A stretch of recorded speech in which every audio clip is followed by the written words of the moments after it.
This video, we're going to take a look at Tennessee and Ohio State. First round of playoffs is going to be an awesome game.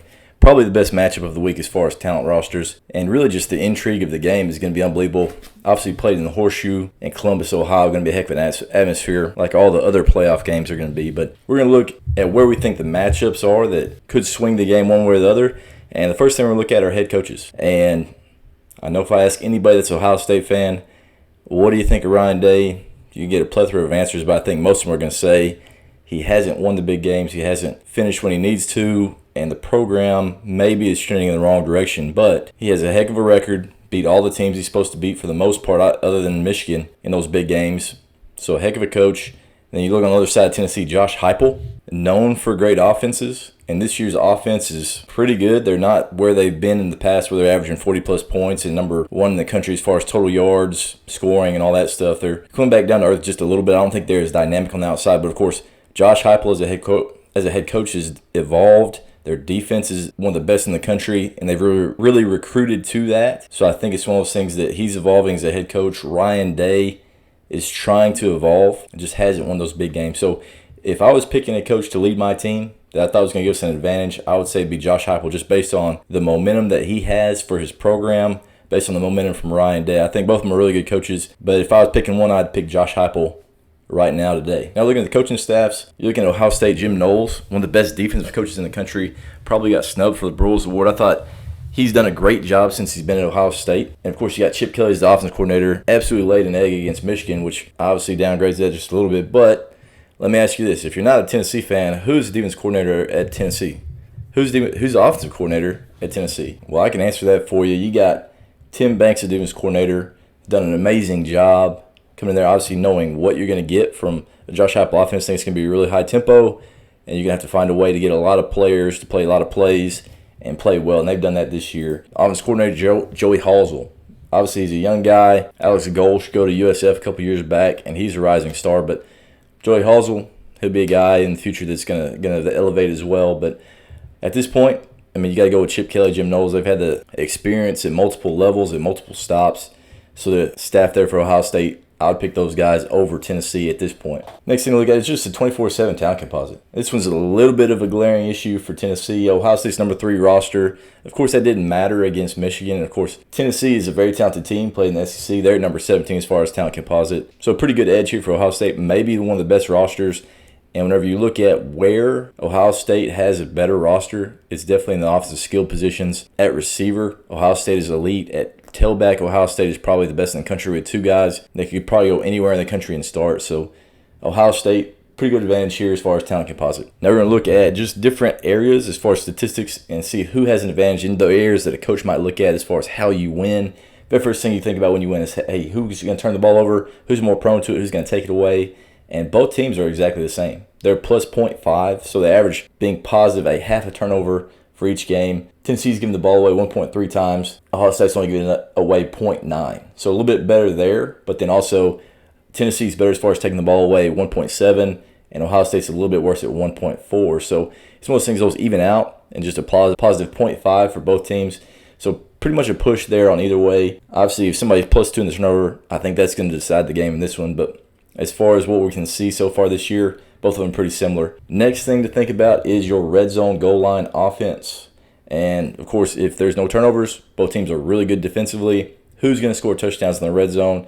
And the advantage for this one is pretty glaring that it goes to Ohio State. Tennessee's scoring in the red zone at 79.25. Ohio State is 87.76. So way better there for Ohio State, about 8% higher there for Ohio State. But where it really is glaring is the scoring defense in the red zone.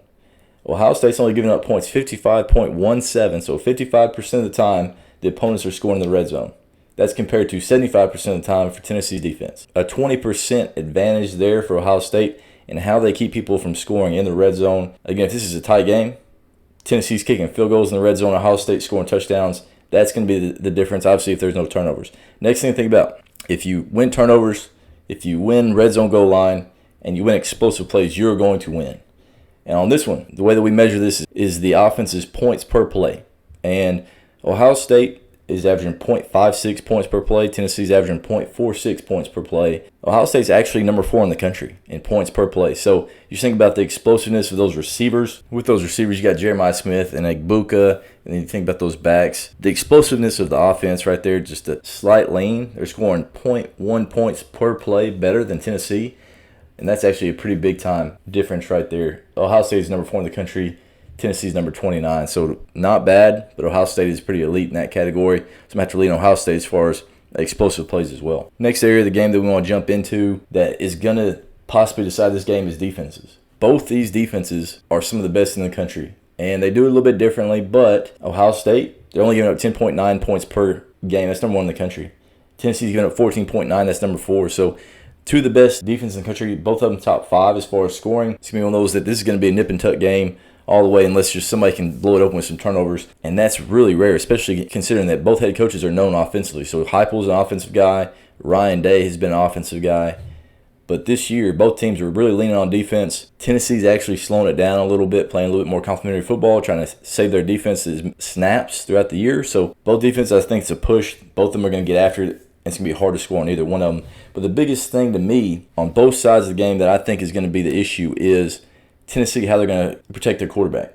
Of course, you can protect the quarterback by running the football, being balanced, not having to drop back and throw it all the time. But when the team you're playing is number 5 in the country, giving up less than 100 yards a game, and giving up less than 3 yards a carry, it's going to be hard to do. You have to drop back and throw the football. Maybe you can move the pocket and all that. But Tennessee, they're number 91 in the country in sack percentage. They give up 7.25% sacks every time they drop back. So whenever you're ranked almost number 100 and giving up sacks, that's going to be an issue. Obviously, Nico trying to run around, make things happen a lot. Sometimes he'll get a sack here and there, whereas really him just trying to run and scramble around, which I understand. But this is going to be the best pass rush they've seen all year, with the exception to Georgia. That was a 14-point loss for Tennessee in that one, in which Tennessee only had 313 yards total, and Georgia had 5 sacks. So that's going to be an issue right there. Obviously, the best pass rush they've seen, sacked them 5 times, held them to 300 yards and 17 points. So do I think that Ohio State's defense is better than Georgia?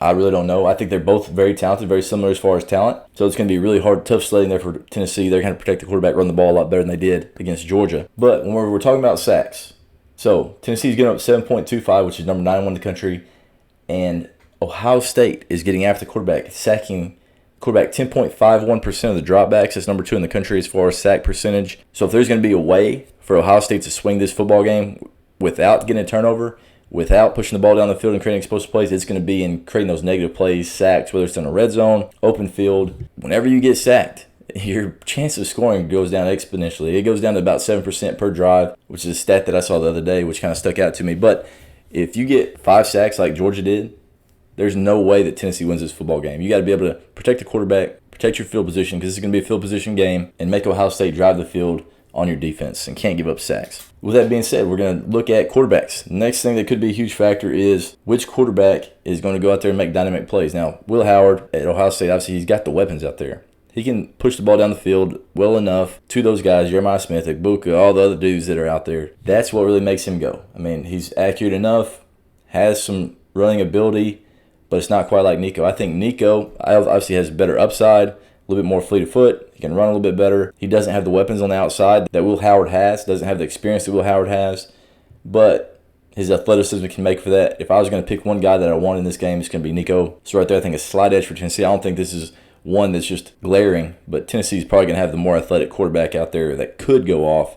Will Howard's going to be Will Howard. He's going to be exactly who he is every single game. The next thing to think about is just the intangibles. Obviously, playing at Ohio State, going to be a huge advantage. It's going to be a great atmosphere. So that's a plus for Ohio State, but then you get a negative for Ohio State is the injuries, especially on the O-line. It's going to be an issue. That's what I think really crept up on them against Michigan. They couldn't control the line of scrimmage. They tried to bully Michigan for whatever reason. But that O-line for Ohio State is a concern, especially against this defense. How are they going to hold up? Are they going to drop back and throw the ball and be able to just run pass pro? Or you've got to be balanced. So you've got to run the football, but without a center and a starting tackle, and it's going to be really hard to take advantage of some things there for Ohio State. And the line on this one is Ohio State minus 7.5. And to me, on what I have Ohio State minus 6. But with what's happened with the Michigan game, that's what gives me a pause on this. I would usually take Ohio State, probably not to cover, but I take Ohio State in a close game. It's not going to be a high-scoring game at all. And they do have an advantage in the red zone. They have an advantage as far as getting sacks. They have an an advantage in explosive plays. Those are things that typically you win in, and you're going to win a football game. Even if it's a tight game, explosive plays can carry you. You make one or two of those, and you'll be a winner. But with this one, I just think the momentum and just the way that everything's going at Ohio State is so poor. The injury issue is really a concern there on the offensive line. I think this is going to be a close game. And I think at the very end, Tennessee's going to find a way to win. Whether it's Nico with his legs, Sampson breaking off a big run, scoring a touchdown in the red zone. I know this is going to be an absolute dogfight, but to me, I'm going to pick Tennessee in this one. I'm going against our spread calculator. I think they're going to win outright by one score in a tight game, and probably would be the biggest upset of the weekend in Columbus, Ohio. But let us know what we missed and how you think it's going to play out. But I really appreciate you guys watching. But anyway, really appreciate you guys watching, and we'll see you guys again next video.